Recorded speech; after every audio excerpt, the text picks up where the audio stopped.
untuk cari duit. Oke, tadi Bastian udah kasih share panjang lebar, Yudi, Ajung. Sekarang waktunya saya kasih teman-teman kesempatan buat memberikan pertanyaan. Ya, pertanyaannya jangan yang standar, jangan yang ada di PPT, itu bisa ditanya nanti.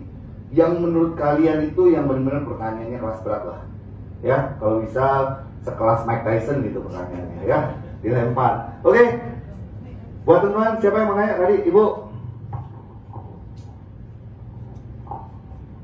Selamat sore. Sore. Saya Hermida. Saya baru gabung dan terus terang saya pengetahuan tentang koin ini nol besar. Ya, saya baru tahunya tuh ada koin itu ya di CD coin ini. Nah, yang ingin saya tanyakan begini, kita kan sekarang mau ngajak orang lah istilahnya ya, sehingga tadi dikatakan bulan Juni itu kalau bisa mencapai sejuta atau 100 ribu ya, 100 ribu. Nah, yang ingin saya tanyakan di sini, dengan kondisi sekarang saja ya, sekitar berapa sekarang Ko Johan? 50 ribu ya? Kalau dari wallet sih kita sudah menuju 90 ribu. Udah 90 Ya, ribu dari wallet, tapi kalau mungkin data realnya anggap aja sepertiganya lah ya, 30 ribu lah. ya. Gitu. Nah, dengan kondisi seperti sekarang, kita kalau WD ke Indodax, itu pengalaman saya baru sekali ya, WD ke Indodax itu perlu waktu 18 hari. Nah, yang saya pernah dapat dari Bu Devi itu kenapa sampai bisa 18 hari, karena ditahan supaya harganya nggak anjlok. Di sini ada demand-nya, kalau demand-nya rendah maka akan ditahan supaya harga tidak anjlok, tapi begitu demand tinggi baru dilepas banyak. Nah, seandainya nanti komunitas sudah tambah banyak, nah itu akan tambah lama nggak di WD di Indodax-nya gitu. Kalau WD Indosan sih udah pasti ya, cair gitu. Mungkin itu aja. Oke, ya ini pertanyaan bagus kebetulan buat. Ini kan rata-rata udah member ya. Jadi biar saya explain masalah WD Indodax. Mungkin kalau saya Ajung gitu yang memang sudah pemain koin, kita sering main koin, kita tahu. Biasa kalau kripto yang ada networknya, mereka itu melepas, ngelos WD lah. Ya, jadi mereka lebih menjaga gengsi daripada menjaga perusahaan itu sendiri. Dan rata-rata pasti mampus. Ya, paling parah itu sebenarnya terjadi di BitConnect. Itu hampir seluruh dunia hancur lah ya. Karena itu mereka itu lebih jaga gengsi, withdraw langsung masuk, itu tidak dikontrol supply-nya. Sedangkan kita tahu harga koin itu tergantung antara demand dan supply, benar nggak? Ya, sudah pasti ya. Jadi DVD untuk masalah waktu WD itu bukan hanya satu yang tadi Ibu bilang saja. Bukan hanya dia kalau mengontrol supply. Kayak belakangan ini sebenarnya dia udah nggak terlalu mengontrol supply karena udah lumayan lah, karena udah melewati masa liburan, ya. Tapi yang terjadi mungkin kalau ada yang ngerti di sini, Ethereum fee-nya lagi naik-naiknya. Ya, satu transaksi itu di Indodax saja kalau kita klik mau transfer USDT yang harusnya biasanya 2 sampai 5 dolar itu 20 dolar. Ada yang menyadari ya?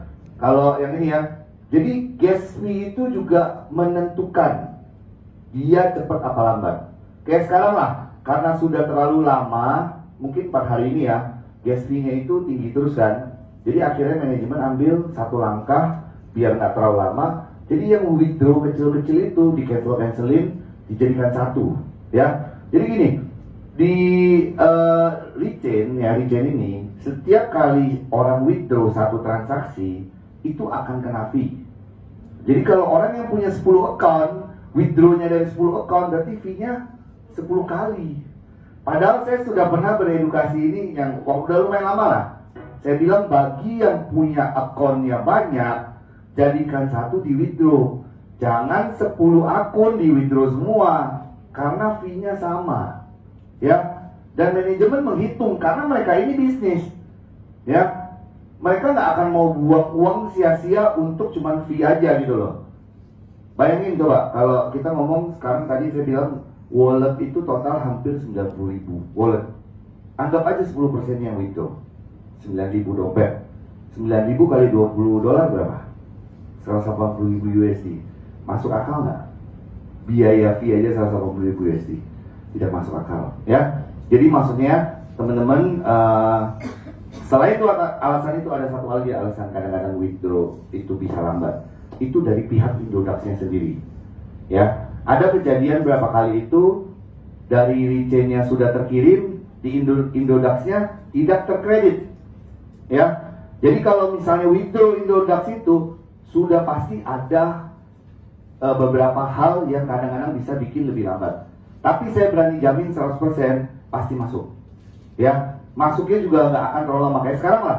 Dengan kondisi berapa hari ini view udah naik, walaupun masih tinggi, manajemen tuh sudah nggak tahan untuk keluarin, makanya dia cari solusi lain. Karena mereka juga maunya sebenarnya cepet, ya. Malah kadang-kadang manajemen yang telepon saya, ini solusinya gimana ya? Apa kita naikin fee atau apa? Mereka juga nggak suka nahan koin itu lama-lama. Kenapa? Kalau mereka tahan lama, sekali mereka keluarin banyak, itu lebih ngefek ke harga di market. Benar nggak? Betul. Jadi sebenarnya ada hal-hal tertentu yang dipikirkan oleh manajemen itu. Jangan sampai kita komunitas ini, kita ini ujung tombaknya mereka, tapi kita juga bisa nusuk perusahaan, ya. Kenapa? Karena kita suppliernya. Benar nggak? Kalau semua tim nggak kompak, kita maunya enak dong, jual terus lama-lama koinnya hancur, ya nggak. Project ini akan jelek juga gitu, ya. Jadi makanya kenapa ada solusi withdraw instan. Nanti setelah Reward City keluar, itu akan lebih tertata lagi. Jadi seperti Indodax. Indodax kan kita tahu ya, ada penunjukan kepada exchanger lokal. Seperti salah satunya yang tadi lah, punya Ajum, exchanger terbesar, partnernya Indodax di Indonesia, ya. Nanti di Rechain pun ada seperti itu.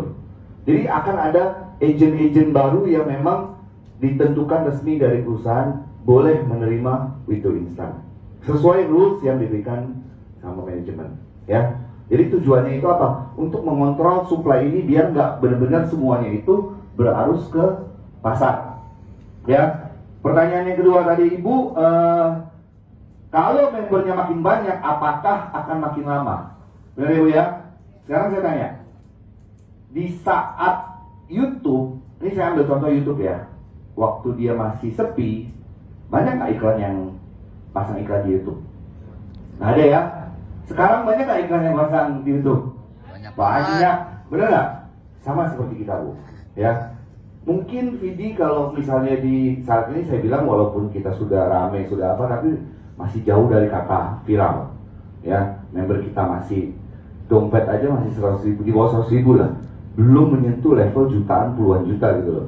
Jadi kalau kita semakin viral, otomatis iklan-iklan itu akan berdatangan lebih banyak lagi. Ya itu nggak bisa dilepas Bu, ya. Sama kayak Facebook. Di saat dulu pertama Facebook keluar, siapa yang mau taruh iklan di Facebook? Bener nggak? Coba sekarang kita lihat di Facebook, iklannya banyak nggak?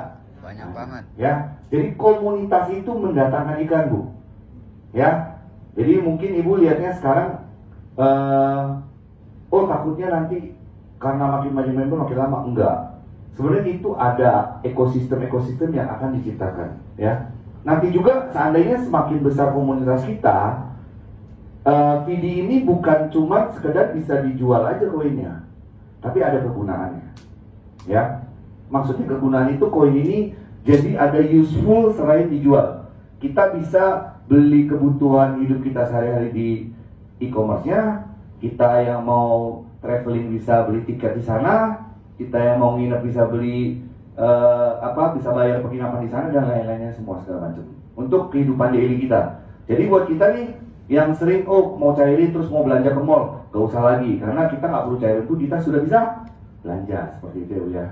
Jadi ekosistem inilah yang dibangun oleh perusahaan, ya. Jadi saya berkali-kali ngomong sama teman-teman terutama yang bergerak ya, yang fight di lapangan. Saya bilang kalau masalah WD nggak usah khawatir, saya yang jadi jaminannya pasti masuk, ya. Cuman kadang lambat atau cepatnya ini kita nggak bisa memaksakan perusahaan, karena apa yang mereka ambil langkah ini untuk menjaga kestabilan pasar aja. Sekarang mereka mau keluarin cepat juga nggak ada ruginya, benar nggak Bu? Karena yang dibayar ke kita apa? Daun aja sebenarnya. Kripto ini kan ciptaan mereka aja. Jadi dia mau kasih kita banyak juga nggak ada ruginya. tapi itu akan mengefek ke semuanya, ya, ke perusahaan secara global, bukan hanya komunitas saja, ya. Coba kita lihat ya, strategi dia setahun ini, kita ngomong ya, walaupun harga VD naik turun, tapi kita bisa lihat, saya start 2019 November itu harga VD Rp7, ya. November kemarin itu harga VD Rp14, kenaikan 100% bagus apa enggak coba? Bagus. Bagus, benar nggak? Tapi kalau misalnya dia mungkin ikut teori zaman dulu lah, kripto yang penting gengsi, keluarin aja koinnya terus, yang penting komunitas seneng lah, yang penting abang happy gitu ya. Akhirnya tahun kemarin ini misalnya ya, contoh ya, berakhir tetap di angka 7 atau malah di bawah 7. Menarik nggak coba? Nggak menarik udah. Orang akan berpikir kan, waduh VD tahun kemarin Rp7, tahun ini malah Rp7, tahun depan juga mungkin nggak naik juga, malah cenderung turun. Orang akan lari dari koin ini. Maksudnya orang itu investor lah, atau trader lah, atau produk-produk yang mau pakai lah, itu akan melihat VD ini sudah tidak ada prospek. Ya, jadi kalau saya dari awal saya jalan sampai hari ini nih, setelah saya banyak diskusi dengan Matthew Lim dan manajemennya, saya percaya penuh keputusan mereka 1000%. Satu kali pun saya tidak pernah komplain, mengeluh atau apapun ke mereka. Ya, karena saya dari awal sudah tahu mereka mengajak saya, anggaplah perusahaan ini perusahaan kita sendiri. Bukan kita member, bukan kita leader, tapi anggap ini punya kita, VD. Kalau kita punya perasaan memiliki, kita nggak akan punya perasaan tuh kayak bete lah atau apa. Ya kita namanya perusahaan pasti ada naik turunnya, benar nggak? Ada nggak perusahaan yang jalannya mulus saja ke atas? Nggak ada. Ya, seperti itu ya Bu ya. Oke, jelas ya Bu. Sip. Lagi ada pertanyaan kedua?